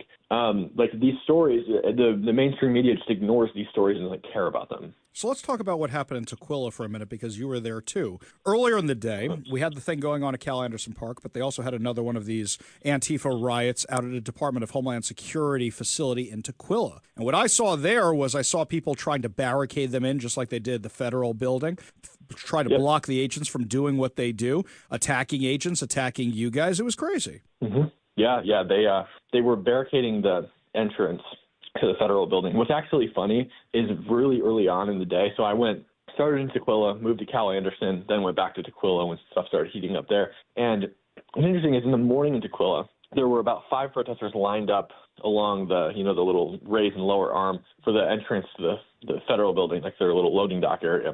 And there was FPS there, Federal Protective Services, not ICE. And they were saying, kill all ICE, become a garbage man, you won't get killed in the revolution, stuff like that. And they're saying both was we are not ICE. We respond to terrorist attacks, like the Oklahoma City bombing, stuff like that. And they go, so why are you here? And they go, well, we're here protecting the building. There are people inside this building that are getting citizenship today. And we saw several people walk out, with their American flags and their little envelopes with their citizenship paperwork. I tried to interview one, but unfortunately I was wearing a balaclava fully undercovered. Running at a newly Americanized Asian couple probably wasn't a good idea when I looked like that. Anyway, so that was all going down, and there was, I believe it was a team of ICE agents needs to leave the building, and the protesters completely barricaded it with these no parking signs, which, by the way, were brought into Tukwila en masse by somebody, I don't know who, but somebody dropped them all off and then came and picked them up after. They barricaded it. They stood in front of it, wouldn't let the ICE agents leave. Tukwila PD showed up, and they said, please remove yourself from the driveway to this building. Stand on the sidewalk. You're welcome to stay here and protest, but you're not welcome to barricade the entrance. You're not trespassing. The owner of this building has asked us to remove you. They wouldn't leave. So Tukwila PD came in and they started shooting. And then they got pinched from the back by DHS, who also started shooting and throwing flashbangs, and they dispersed pretty quickly after DHS pinched them. I think one of the most egregious coverage of this was the Seattle Times, who made it seem like they were attacked. These peaceful protesters in Tukwila were attacked for no reason whatsoever by federal agents or by Tukwila police, when it was anything but the case, especially when one person went back yesterday after all this had happened and saw at the entrances, once again, they left behind all this junk to barricade the entrances against people doing their jobs. And it's insane to me how the media is covering for all this kind of stuff, and they're ignoring what actually happened, and yet they call people like you and me fake news. Yeah, well, what's interesting is you'll notice all these ghoulish, corrupt, left-wing journalists, alleged journalists who typically are unemployed, don't have jobs, and nor do they have cars or probably homes. Those people show up and they record only the police side. So they'll record the police shooting at people. They won't record the heavily armed militants with shields that are standing just in front of the police. They'll just film the police shooting. And when the protesters start throwing large rocks at the police, and these are not small rocks, they're like, barely fit in your hand kind of rocks. When they're throwing those, of course they crop that out. They don't include that. I post it. And what I think is important too is, like, when I'm filming these incidents, I don't not film the police either. I put it on a 0.5 lens, super wide, and I film everything, whether it's the police actually doing stuff they're not supposed to or whether it's just the police taking care of business. I film and post all of it. If journalists get injured from the police munitions, I post that as well. They don't. They will not post the objective truth. Yeah, we saw that in Katie's videos, actually. I saw actually something disingenuous, not in Katie's video, but from some other people who like to think they do what you do, but what they do is really just rip off other people's videos. So last night, I saw this video of rioting at the courthouse and the police coming in, and I said, wait a minute, that kind of looks familiar. And then I realized, wait a minute, no. That's the footage from a couple nights ago. They're just replaying it, and they had sliced out all the parts where the police actually retreated, which you had, which Katie had, which Cho had, which Brandy had. You had all that stuff from these other nights, and it seems very, very disingenuous. It almost fooled me into thinking there was some riot going on downtown, and I'm thinking, my friend Cam is concussed, Cho's here, Brandy's there, nobody's covering this. Who are these people? Till I realized they were just cutting the stuff apart very disingenuously, so much so to the point that it was trending on Twitter. Yeah, it's insane. And I want to say too, like, to like Katie's credit, all these people think she's a far right fascist propagandist or whatever. But like, I distinctly remember a couple weeks ago at City Hall when Jonathan Cho got assaulted. SPD actually arrested the wrong guy at first, and I think they ended up taking him in. But Katie was standing right next to the guy who's being arrested, and he was like an Antifa guy. Like, he was dressed up in black. They unmasked him, and Katie is standing right next to him, yelling at SPD, "You got the wrong guy! You got the wrong guy!" Like, if we were just partisan hacks, we would watch him get toted off to jail. Like, who cares? He's not on our side. If we were really bad people, we would just stand by and let that happen and laugh about it. But Katie didn't. She sat there and she yelled at the police and told them that's not the guy who did it. Crazy stuff. Cam, in the last few minutes we have with you, so you got this injury. It's not great. Once you're healed up, are you going to go back out there, or are you going to do like what I do now, where I said, okay, I've spent my time doing that kind of stuff. I'm more going to cover it from a little bit of a distance because, I got kids and stuff. Yeah, I won't be intimidated. I'll be back out for sure. I'm not going to be intimidated by these people. And, Mr. Lawson got a full dose of pepper spray, but I promise next time it will be a lot worse. This bee stings. Cam Higbee, appreciate you covering all this stuff for all of us so we all know the truth of what's actually going on out on the streets. Really appreciate you joining us today, and we wish you a speedy and complete recovery. Thanks, Ari. We got a whole lot more to discuss as the show continues. You're listening to the Ari Hoffman Show on Talk Radio 570 KVI.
Gentlemen, it's time for the real deal.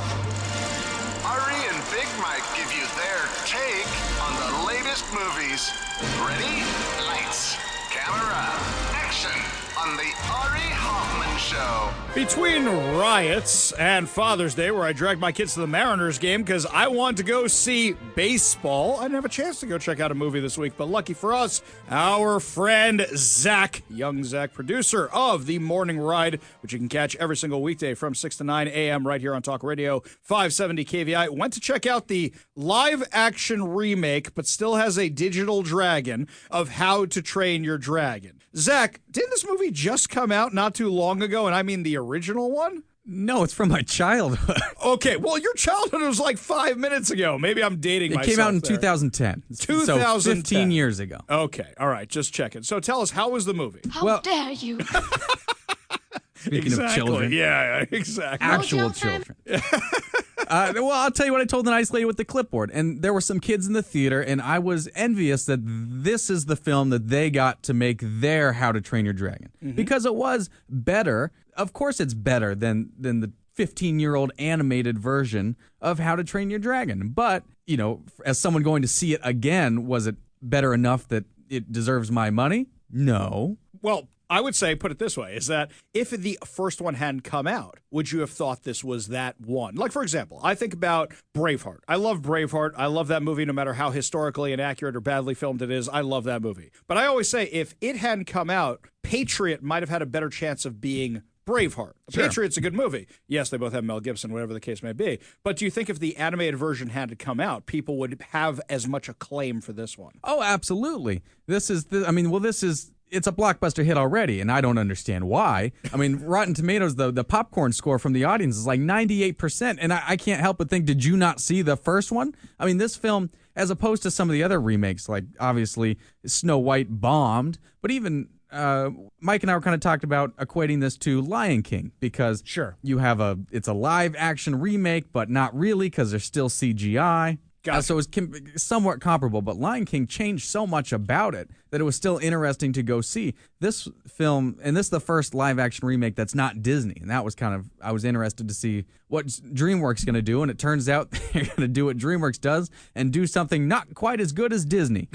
So the dragon looks exactly the same. Yeah, and we talked about that in reference to Lion King as well. When you're talking about a 2D animated lion versus what we can do is, CGI now with the hair and making animals look like animals and all this sort of stuff, that was impressive. But a cartoon dragon, we were able to get just about the same level of animation on a scaly dragon 10, 15 years ago that we are able to now. So that wasn't immediately striking or impressive. Kind of the same way when Avatar came out. That was so groundbreaking and incredible to see. And then you see the newest Avatar and it's kind of, it's about the same. Kind of saw that already. Yeah. Well, and this is particularly kind of confounding to me because as far as I know, you've seen the movie, Zach, but like basically it's the same movie. Down to the fact that you've got like Gerard Butler returning as the dad. They brag about it.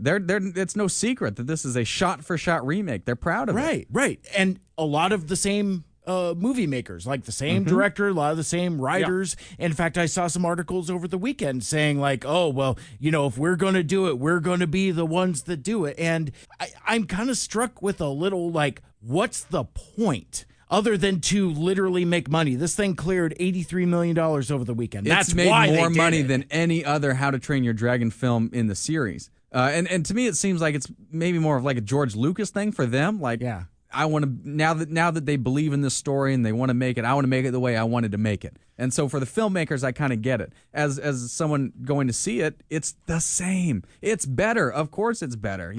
But it's the same. So on some of these other remakes where you're waiting to see what's different and spot these differences and see what they do with it, that's not the case in this one. But if your kid hasn't seen the animated, take them to this. So it sounds like your frustration is not that there's anything wrong with the movie. There's nothing wrong with it. Right, you're just frustrated that it's literally the exact same thing as the first one. Yeah, and so if DreamWorks tries to, we've talked about, well, are they going to go and do a live-action Shrek now? I don't know that I'd be eager to go because I think it would just be the more of this. It'd be the same movie done again. Gotcha. Zach, you had asked me about a week or so ago before you went to go see this movie. I think we were giving away tickets to it, and you had said, well, this is my childhood. This is basically what Transformers is to you, Mike. And I could see that to an extent. And one of the things that feels like this movie kind of misses is that it doesn't give you the opportunity to come back to this more grown up. Like there's a version of this where, not to put words in your mouth, but something where you have liked it if like the storytelling was a little more sophisticated or a little more mature. It's like something for 20-something-year-old Zach as opposed to 5-year-old something. Yeah, this Zach. could have been a PG-13 movie, and I get why they don't do that, but it could have had more of that kind of tone to it where it's an intense story. It's an emotional story, and they could have told it in a more adult way to appeal to the Gen Z nostalgia vein that we're kind of striking on with Lilo and Stitch and now How to Train Your Dragon. And if we're doing these remakes, I just think it's got to be something different. You can up it. And actually, you could do a kind of thing where also you do a re-release of the cartoon, Right. where you say, hey, you want to go see the kiddie version or you want to go see the more adult version if the kids are a little younger, kids are a little older. Yeah. That's something that could be done. Let me throw this at you guys, and I brought up Transformers for a reason, because one of the stories that went kind of viral in my fandom space is there was a BotCon over the weekend, and director Josh Cooley, who directed Transformers 1, the latest cartoon movie that did not do very well at the box office,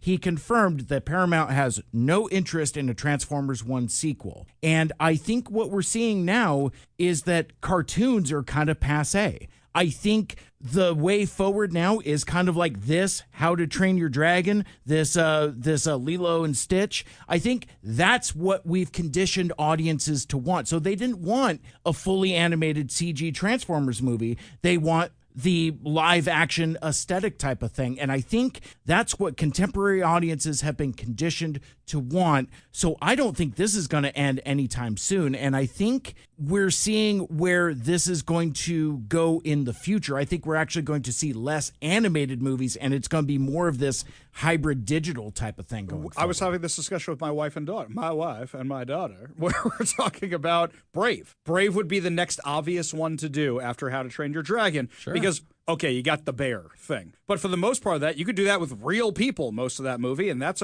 actually ripe for a live-action remake, something like that. So, Zach, overall, your review is if you haven't seen How to Train Your Dragon, go see it. But if you have seen it, would you say see the cartoon or see this one? This is, I think, a better version, hands down. I just think if you know the cartoon and you've seen, not the cartoon, but if you've seen the animated and you love the animated, there's no reason to go spend your money to see this. There's nothing there for you. It's not that different. But this is better, and it's a good movie, and we know it's a good movie because we've all fell in love with it so much they felt they could do well on a remake, and they've proven that they can. Well, young Zach, thank you very much for stopping by and helping us out today. Don't forget, you can catch young Zach on the morning ride every single weekday from 6 to 9 a.m. And right now, we are giving away fantabulous prizes. Today, we are giving away two Atom passes to F1 movie. That's right, which we not are a cartoon, not a reboot. Right, we are all going tonight to see it in IMAX. We're very, very excited. In the 1990s, Sonny Hayes was a Formula One's most promising driver until an accident on the track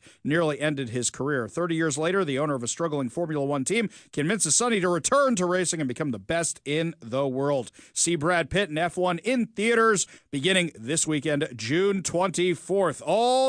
That's next weekend, June 24th. All you have to do in order to win these fantabulous prizes, be caller number 10 at 206-421-5757. That's 206-421-5757. Caller number 10 will win two Atom passes to F1 the movie. Phone lines are open now. Give Mike a call for your chance to win at 206-421-5757. That's 206-421-5757. We got a whole lot more to discuss as the show continues. The latest insanity of what's going to be on our streets in Seattle tonight. Is riot season over or just beginning? You're listening to the Ari Hoffman Show on Talk Radio 570 KVI.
Welcome to the Ari Hoffman Show's final hour free for all. Your calls, your texts, your thoughts, your stories. Streaming live at KVI.com and the KVI app. If you want to be part of the most dangerous show on the airwaves, give us a call or a text at 206-421-5757. That's 206-421-5757 on the Warrior Injury Law Studio line. Congratulations to Matt in Kent. You are the proud winner of 2 Adam passes to F1 the movie. Your next chance to win is coming up at 5:45 during our Good News giveaway, where we are also giving away not just a $50 Daniel's Broiler gift card, but also 4 tickets to the Bremerton Air Show. But before we get to any of that, after all the protests this weekend, the No Kings protest, there were a lot of bad takes out there.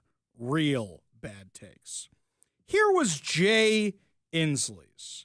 He puts up a picture of King George in all his furs and royal regalia, and he writes, 1 king was enough. 2 would be too many. Did he hold on to emergency powers for 975 days? Maybe. Just maybe. He should sit this one out. By the way, I find it entertaining that the picture he shared of King George looks almost identical to the cartoon, I think it was Future 42, made of Jay Inslee, wearing the king robes that said 975 days of emergency powers. Yeah, so all the people who are out there marching against kings, I don't remember any of them talking against Jay Inslee. I remember them being the ones who were shaming us for not wearing the masks, who were reporting us to snitch lines and hotlines and every kind of line you can imagine, who were shaming us, who said, yeah, fire those police and firefighters and everybody else who won't get the jab. That's what I remember. I remember you guys loved living in a monarchy. You guys loved living in under a tyrant. I bet none of you pushed back on any of that stuff. Now you're telling us no kings, no kings? Oh, please spare me. And meanwhile, Bob Ferguson's trying to do the exact same thing. Bob Ferguson has his domestic violent extremism task force. You think they're going to cover what happened in downtown Seattle on Saturday night, where you had all these lunatics attacking journalists like you heard from Cam Higbee at 4:30, attacking people at the federal building, attacking police officers? You think they're going to discuss what happened to Brandy Cruz and everybody else out at the Tequila DHS Center over the weekend? No, of course not. In fact, we knew this was going to happen because Jonathan Cho caught up with Governor Bob Ferguson at a press conference. He and Bruce Harrell and Pramila Jayapal, the one we covered on Friday, they were giving this presser, and I noticed none of the media covered this question that Jonathan Cho asked. Governor Ferguson, can I just ask you a quick question on behalf of Turning Point? You touted the extremism task force earlier this year. Most of the violence, if not all, that we've seen in Seattle and Spokane have been Antifa or far-left violence. Could you tell me so far how many cases of far-left violence and extremism this task force has documented versus the extremism that is coming from the right? Appreciate the question. There are Sure. task force members. Encourage you to reach out to them. I don't have those numbers handy, of course, as you might imagine, but that task force has conversations, and you encourage you to reach out to them to get whatever information they have. What is your opinion, though, based on Seattle, Spokane? Is most of the violence from the far left and Antifa so far? I know my colleague asked about these, folks who are dressed in black right now who are causing all the chaos. I was there Wednesday evening reporting. I almost got hit by a mortar by one of these guys in black goggles. My opinion is, I know in Spokane there were multiple arrests. Hope I have my numbers right, but I think 20 to 30 arrests, if I recall correctly, in Spokane and in... Oops, I think I lost Bob Ferguson there for a second. Hang on a second. I clicked the wrong clip there. Hang on. Let's catch you right back up to what he was saying. Folks who are dressed in black right now who are causing all the chaos. I was there Wednesday evening reporting. I almost got hit by a mortar by one of these guys in black goggles. My opinion is, I know in Spokane there were multiple arrests. Hope I have my numbers right, but I think 20 to 30 arrests, if I recall correctly, in Spokane and in Seattle. There were multiple arrests. So, from my standpoint, I don't care who it's coming from. If you are engaging in lawful behavior, you're going to be held accountable. That's our message today. That's my message in a statement that was put out yesterday. We're going to be reinforcing that message as well. That's our message with our law enforcement partners. So, wherever it's coming from, I'm focused on making sure we hold folks accountable. Thanks for the question. Will you condemn Antifa? I'm condemning anyone who engages in unlawful behavior, and they'll be held accountable. Thanks for the question. Thank you. So why would he specifically condemn Antifa? And then here's another question. If you were going to hold everybody accountable, why didn't you arrest anybody? What, they arrested one person Saturday night, and there was at least 50 to 60 people down there at the federal building? Did they arrest anybody out at the Department of Homeland Security? We saw them dumping the stuff on Brandy. We saw them beating the hell out of Cam Higbee. And police didn't make any arrests at all that I saw. Maybe one, maybe two. But didn't go after anybody. We saw them bear spray Brandy's security guard, get a little bit of brandy at the same time there. I mean, guys, you said you were going to hold them accountable, so why is nobody being held accountable? Well, here's the thing. The left hates these politicians as much as we do. In fact, even more so. But the politicians are still afraid of them. You know, this press conference, if you just listen to the mainstream media and you didn't watch our show, you didn't listen to our show, you wouldn't know that this also happened. Jonathan Cho caught this unhinged leftist activist who crashed the presser. Now, unfortunately, we're not doing video of this, but Mike, I don't know if you actually watched the video. Did you see Andrea Suarez happens to be standing next to this person? The best part of this video, I'll send out a link so you can see it on Jonathan Cho's page, is Andrea Suarez from We Heart Seattle's facial reactions to this person who's an unhinged lunatic lefty in a mask. Give a listen.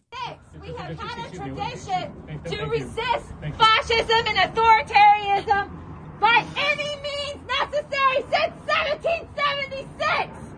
Do not tell us to sit down, because we will not sit down when our community members are being stolen, when our family members are being stolen. We are protecting our families. Okay. Resist by any means necessary? That sounds like what happened at the federal building when they were launching mortars and throwing things on fire under cars and attacking police officers. That sounds like what they were doing down in Tukwila, at a Department of Homeland Security building where there were people taking their citizenship oaths. Resist by any means necessary. If you think that Donald Trump is Hitler, and you think he's a dictator, and you think he's an authoritarian, just like Nick Brown says, then wouldn't you do anything to stop him? Anybody know about Operation Valkyrie with Adolf Hitler? People who did try to stop him, the people in his own government, the people in his own military who did try to stop him. These people seriously think they are that. They don't realize they're the Looney Tune lefties who are the ones who are more like Nazis and more like fascists and more like authoritarians than anybody else. These people are absolutely unhinged, crazy people. And Bob Ferguson, if you have to have a press conference where you're calling for peace, then your side is the party of violence, which is exactly what we saw this weekend. And instead, what do they come out with? All these tweets about how peaceful it was. So you've got Bob Ferguson out with this one. One of the largest protests in Seattle history, Cal Anderson Park today. Thanks for keeping it peaceful, Seattle. Of course, they put these things out right after the big protest and then go offline, disappear, hear no evil, see no evil, harbor no evil, as soon as those riots start in downtown Seattle. They ignore what happens in Tukwila because, well, it wasn't at the big protest. We don't care at all. We're not doing anything about it. You think they're going to pursue charges against these guys? I bet you they don't. I bet you the only reason that the Seattle police may actually go after this guy who attacked Cam Higbee is because they're being shamed into doing so. The video footage of Cam getting the crap kicked out of him by this violent Antifa activist has gone mega viral. You might know the main difference between 2020 and now? We discussed this a little bit on Friday. Social media is not throttled anymore. You post this stuff on Twitter, everybody's going to see it. You post this stuff on Facebook, everybody's going to see it. And that's exactly what is happening. Plus, there's so many people who got kicked out of the mainstream media who are reporting on this stuff. Now, the mainstream media barely touched on any of this. And if they did report on it, they reported on it incorrectly or falsely. So, for example, here's one for you. This was the Seattle Times. What does the Seattle Times have to say? Tukwila police used tear gas on protesters of unusual ICE check-in. I don't even know what that means. I know that what happens was you have these guys pepper spraying or macing or bear spraying, whatever it was, Brandy Cruz and her security guard and pouring things on her, and these same Antifa lunatics were attacking police. So the police started using tear gas and all the other stuff on them. So the headline should read, Tukwila police used tear gas on Antifa militants that attacked federal agents, police, and journalists. But they're not honest, the Seattle Times. The Seattle Times is no different than The Stranger. They're no different than the far-left activists who got fired from The Stranger, who are now covering all the riot stuff. and purposely leaving out what the activists are doing to get the police to come after them when they eventually do. I think one of the most embarrassing videos I saw this weekend was from Katie Daviscourt, where she posted this video where it looks like the police are coming in hard and heavy to go after the protesters, and then they retreat. And then they retreat, surrendering Seattle to the leftist activists, to the violent rioters. We got to hold people accountable. Bob Ferguson doesn't want to be held accountable. Mike, Bob Ferguson's been in office since January. I think I've reached out to his office, 2-3 dozen times at this point. Have we ever received a response? Ever? Even one single time? How about no? Exactly, because he doesn't want to be held accountable. If not for Jonathan Cho going and asking him those questions, you wouldn't even know about it. How many people in the lamestream media covered that unhinged, violent activist saying, no, we're going to be violent this weekend? None of them. None of them. They didn't even want to talk about it. Most of them didn't even talk about the riots. Most of them didn't want to talk about what happened. I guess I should be thankful that the Seattle Times at least mentioned Tukwila, but that's a really, really low bar. And these guys don't realize that's why people are unsubscribing from the Seattle Times. That's why people are following us and listening to us and not mainstream media. I actually want to take this opportunity, shameless plug for a minute here. You guys have been great. Our video numbers are up. The podcast download numbers are up. Everything's up. I want to ask you, if you haven't subscribed to the Ari Hoffman Show on whatever your preferred podcast platform is, please go do it right now. Show me that you're not watching the mainstream media anymore, that you're not listening to the mainstream media anymore, but also giving us your support means the world, and it's free. It's absolutely free. So go do that and download the KVI app at the exact same time. And there you can listen to us anytime, anywhere. People are moving away from the lamestream media, and that's why we're picking up numbers. I can't believe how many extra followers I got this weekend on social media for sharing the videos of what was happening to my friends. I wasn't even there because people are desperate to know what's actually happening. You have all these people marching through Seattle, and the lamestream media and the politicians are saying it's peaceful, it's peaceful, it's peaceful. Then why did I see people scaling Climate Pledge Arena and vandalizing it? Why do I see people attacking the federal building? Why do I see people attacking journalists? And I don't see the police doing anything.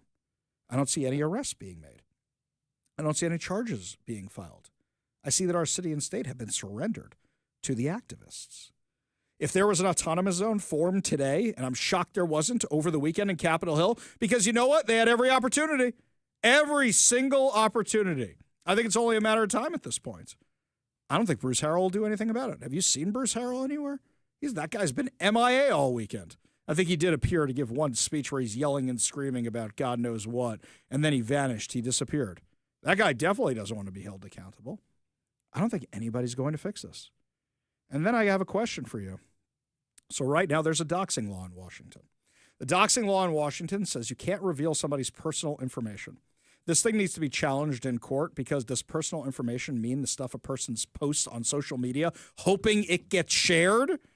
First of all, I don't think this doxing law is constitutional, but unless you shame the law enforcement and the prosecutors and everybody else into enforcing the law, I don't think they'll actually do it.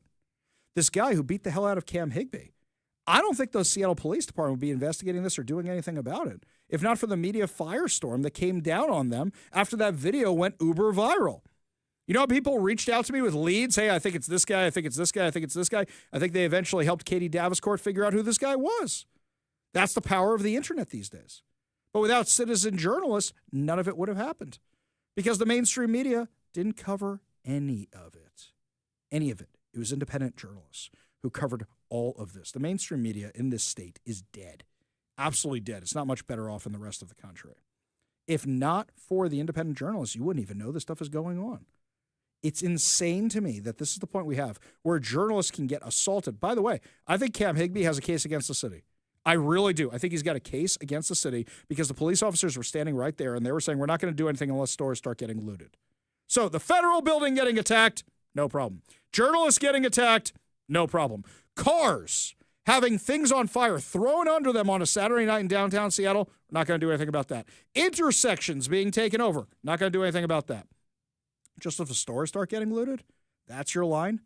You have now given carte blanche to these lunatics to riot every single night. The question is, are they going to? Because you know what, my friends? Summer's just beginning. We go to the Warrior Injury Law Studio line, take a call from our friend Transit Joe. Transit Joe, what's up, man? What's up is this domestic extremism task force is a joke and a farce and a failure by not addressing the attacks on Brandy Cruz and this Higbee gentleman. I may not share all the views of Brandy Cruz, but I am deeply hurt by the attacks on Brandy, and I think it's just beyond the pale. I feel the same way about the attacks by Trantifa in downtown Seattle and the fact that I think there's several recall campaigns, if nonfeasance is sufficient, against obviously Bruce Harrell and Bobby Ferguson, and I like calling him Bobby instead of the four-letter word you call him because I think it's a little more dignified. But I really think Bobby Ferguson, the guy suing NES Whidbey, should be recalled. The lieutenant governor I know is a good man, a moderate man, a make a deal man. A guy who used to run TVW. He's committed to our commons, unlike Ferguson. So, can we have a recall, please? Well, here's the thing. Bruce Harrell's up for election this year, but you know what the problem is with Bruce Harrell? We got nobody worth voting for in that election. So you got Bruce Harrell or Katie Wilson, and does anybody else even have a chance? That's the big problem you got right now. And I've gotten a lot of trouble for saying this. No, I'm not endorsing Katie Wilson. I am not saying that at all. Joe, you and I agree that she's a danger. But at the end of the day, I know at least she's going to say one thing and do that thing. It's going to be socialist. It's going to be terrible. It's going to be awful. Do we need Bruce Harrell now pretending to be a socialist when he's not a Democrat, he's not a Republican, he's not a socialist. He's an empty suit. He's just saying what he thinks the left wants to hear, and he's letting them take over the city. That's the crazy thing to me. Joe, appreciate the call. Appreciate you being part of the show. You want to be part of the show, you give us a call or text at 206-421-5757. That's 206-421-5757. When we come back, did Donald Trump just give the go-ahead to bomb Iran? People are fleeing Tehran. Is the U.S. about to get involved in all this? We'll talk about that, plus a whole lot more. But first, Todd Herman's Daily Thoughtcast right now on the Ari Hoffman Show.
Welcome back to the Ari Hoffman Show. Just a reminder, coming up at 5:45, your chance to win fantabulous prizes, including a $50 Daniel's Broiler gift card and 4 tickets to the Bremerton Air Show on July 13th, plus parking. We're also going to be out there on Sunday, hanging out with you at the Bremerton Air Show. I've never been there before. I'm very much looking forward to it. Yeah, another reason, always keep your radio tuned to 570 KVI. Left on your dial, always right on the issues. You can also stream us at KVI.com, download the KVI app, and, of course, subscribe to us on whatever your preferred podcast platform is. Well, my friends, just before this hour of the show began, we got some breaking news for you right now. Talk Radio 570 KVI. Breaking news on the Ari Hoffman Show. President Trump put this out on Truth Social. He's talking about what's going on in Iran. And he said, what a shame, what a waste of human life. Simply stated, Iran cannot have a nuclear weapon. And what he's basically talking about is, he said, I said it over and over again, everyone should immediately evacuate Tehran. He said they should have signed a deal instead of going forward with its nuclear development. By the way, he's 100% right. 100% right. There are some terrible takes on social media right now. Absolutely terrible takes of people saying Israel's creating a false flag operation, just trying to drag the U.S. into war. Looks like Israel's doing pretty fine without the U.S. Do you know what they need the U.S. for? They need the B-2 bombers. They don't have B-2 bombers. They need a B-2 bomber to take out the Fordo nuclear reactor. I joke that this is the one in Top Gun. It's not actually the one in Top Gun. Look, the one in Top Gun had serious missile defense systems. What we know about Iran now, I don't think that really was Iran in that movie, Mike. I don't know whose nuclear weapons they're taking out. I know it was supposed to be Iran. But it looks like it's a lot easier to take down Iran than it was in that movie.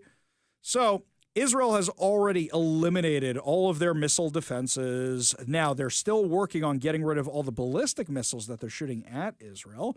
They're still taking out pieces of their infrastructure, an oil refinery at a time. But the regime is teetering, which is why they're begging the UN for a resolution to stop the conflict. The regime is teetering, which is why they're begging Donald Trump to stop it. And Donald Trump's going, nope, I offered you a deal. You can come back to the table anytime you want. You want to make a deal? Let's do it. But Donald Trump is saying, I'm not going to let you negotiate, and drag this out longer while you rebuild your capabilities. No, absolutely not. Donald Trump is doing the exact right thing. This is what he should be doing. This is exactly what he should be doing.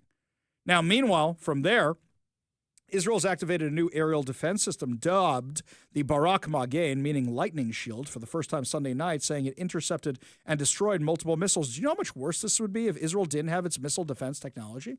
Do you know who voted against Israel having missile defense technology? Oh, let's see. AOC, Ilhan Omar, Rashida Tlaib, Pramila Jayapal, the whole crew, the whole squad of them. They didn't want that. And I noticed it was the Democrats who kept saying, hey, let's negotiate with Iran. Let's give them more money. Barack Obama, right? Let's give them lots more money. Let's pay them not to develop a nuclear weapon. How'd that work out for North Korea and Bill Clinton, by the way? Just asking. How'd that work out for Barack Obama?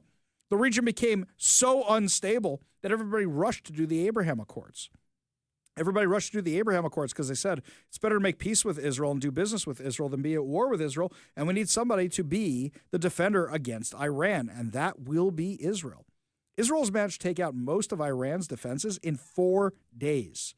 4 days. I don't know if you saw this video today released by the Israeli Air Force.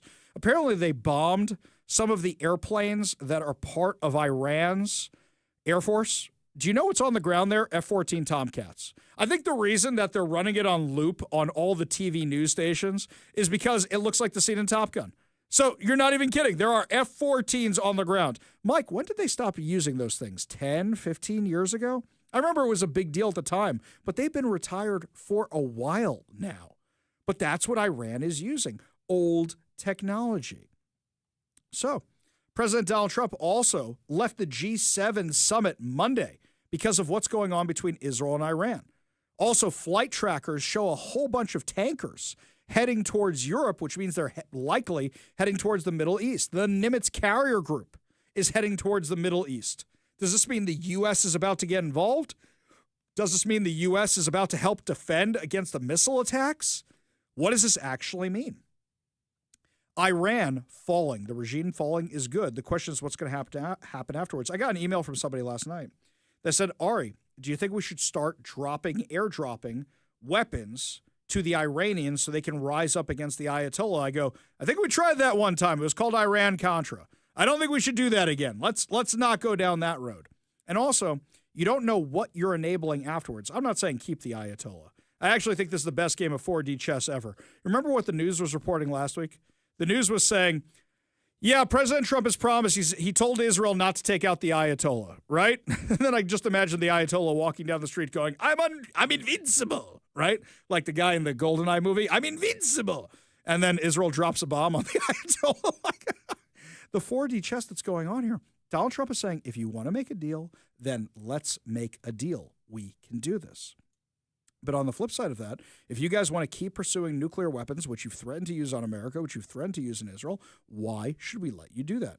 Here's what Donald Trump said before he left the G7 summit. Have you spoken to Prime Minister Netanyahu? When might you speak to him? I've spoken to everybody. What will you say? Israel is doing very well, as you probably noticed. And I gave Iran 60 days, and they said, no, and the 61st, you saw what happened. Day 61. So I'm in constant touch. And as I've been saying, I think a deal will be signed or something will happen, but a deal will be signed. And I think Iran is foolish not to sign one. Now, Mike tells me that the F-14 Tomcat was retired in 2006. That means those things sitting on the ground are more than 20 years old. They weren't making them by then. So 30-year-old airplanes, I don't think they're much of a threat to anybody right now. Iran is on the ropes. Absolutely on the ropes. In fact, the president said it himself. Have you heard any signals or seen any messages from intermediaries that Iran wishes to de-escalate the conflict? Yeah. What have you heard? What have you heard from the Iranians? They'd like to talk, but they should have done that before. I had 60 days, and they had 60 days, and on the 61st day, I said, we don't have a deal. They have to make a deal, and it's painful for both parties, but I'd say Iran is not winning this war, and they should talk, and they should talk immediately before it's too late. Exactly. They had their chance, and it wasn't just 60 days. They've had, 30 years now where they've been having nuclear ambitions, everybody saying, no, no, no, no, no. Donald Trump's the one who brought about the Abraham Accords. Donald Trump's the one who brought peace to the Middle East. Donald Trump's the one who is making this work. And I love the fact that he was saying, hey, I don't know what they're going to do. Israel's going to do what Israel's going to do, and I can't help you guys if they're going to do this kind of stuff. Yeah, guys, this is the kind of stuff that we needed in leadership. Joe Biden was, how can we bribe Iran not to make a nuclear weapon? Barack Obama, how can we bribe Iran with billions of dollars of U.S. taxpayer dollars not to make a nuclear weapon? This is huge. We are seeing history in the making. We are literally seeing it happen right now. This is fascinating to watch. Imagine all of you who saw Ayatollah take power in the first place, who now you may be watching him fall. This is historic. This is historic. It's because of Israel. It's because of Donald Trump. It's fascinating to watch. We'll keep you updated with all the latest happenings going on in the Middle East. But when we come back, my son Jonah will actually be joining us from his bomb shelter in Israel to tell us exactly what it's like there right now. You're listening to the Ari Hoffman Show on Talk Radio 570 KVI.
It is time to feel good as we wrap up another amazing episode of the Ari Hoffman Show right here on Talk Radio 570 KVI. Before we get to our good news giveaway, before we get to our good news headlines, I was really having some FOMO this weekend watching the military parade from Washington, D.C. There was this amazing thing they did where they had troops dressed in the uniforms from every generation. That was the coolest thing. Sure, they had the tanks or whatever else they were. That was the coolest thing when you see all those guys walking by like they just walked out of the Captain America movie. It was amazing. I was looking at that whole thing going, I wish I could have been there. And you know what? Maybe if these dummy heads in Seattle had taken a minute and go, we're all Americans. Can we stop with the nonsense about kings or whatever? You know, Mike, we don't do the protest that often. We really don't. Our side, you really got to do something really bad to get us to protest. And the left, they protest every 5 minutes. I think there's becoming an increasing divide where what's the left out there carrying? Signs for socialism, signs for communism, signs for Hamas.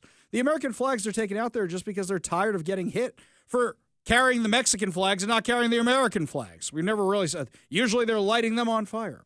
But that American military parade was really awesome and really a lot of fun to watch. If you haven't seen it, go check out the highlights over on social media. You can find them over at the White House's account. You can find them over at the Rapid Response account.